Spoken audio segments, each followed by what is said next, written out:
Energia transformării. Și asta este lucru, pentru că el a transformat foarte mult societatea. Este în Taur, strategie, materialism intens și posesibilitate. Deci el a trăit pentru ceea ce a inventat. Asta a fost viața lui și o vom vedea din numerologie, pentru că dacă avem 7 plus 1 plus 8 plus 5 plus 6 și redus la o singură cifră, este cifra de destin 1. Asta spune că acest om este cel care își iubește creația. Deci pentru asta trăise. Și în momentul în care el și-a dat energia pentru această creație care a avut-o, a dat totul. S-a autosacrificat, cum s-a spus. Deci, cei cu destinul 1 muncesc foarte mult, sunt lideri născuți.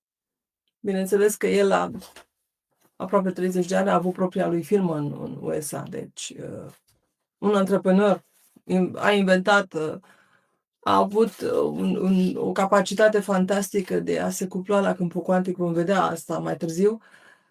Foarte multă energie, într-adevăr. Este foarte determinant și foarte mult, cum se cheamă, motivat să-și ajungă țelurile. Deci, motivația lui, țelul lui în viață este să își ajungă succesul în domeniul în care este talentat. Asta este foarte important. În momentul în care tu ai un talent și ai acest număr destin 1, du-te pe drumul tău care îți trebuie. Vor reuși să treacă de foarte multe obstacole și vor realiza foarte multe lucruri mari în viața lor. Deci ăștia sunt oamenii care sunt pe destinul lor 1 și își accesează această putere a destinului 1, vor face lucruri fantastice în viață.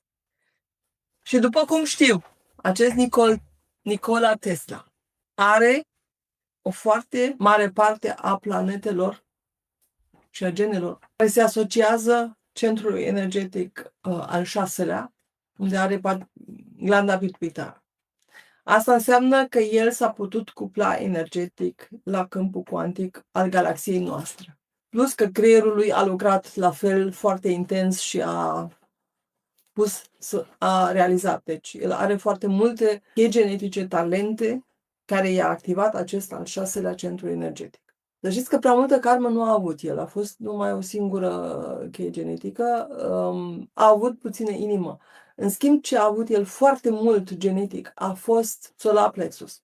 Al 3-lea centru energetic a fost cam jumătate din cheile genetice, din talent a avut energie. Deci acest om a avut energie, dacă mă uit așa la profilul lui, și a avut o viziune. A avut viziunea care a fost, pentru care a trebuit să vină aici, a putut lua informația cu ajutorul acestui centru energetic al 6-lea. Deci nu a fost pentru prima dată, a fost cu siguranță mai multe vieți aici, pentru că această Neptun, această intuiție, această transformare spune foarte mult despre talentele lui.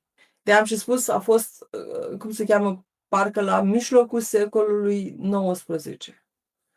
A plouat pe pământul nostru cu genii, oameni de geniu care, într-adevăr, au adus inovații de care și astăzi profităm.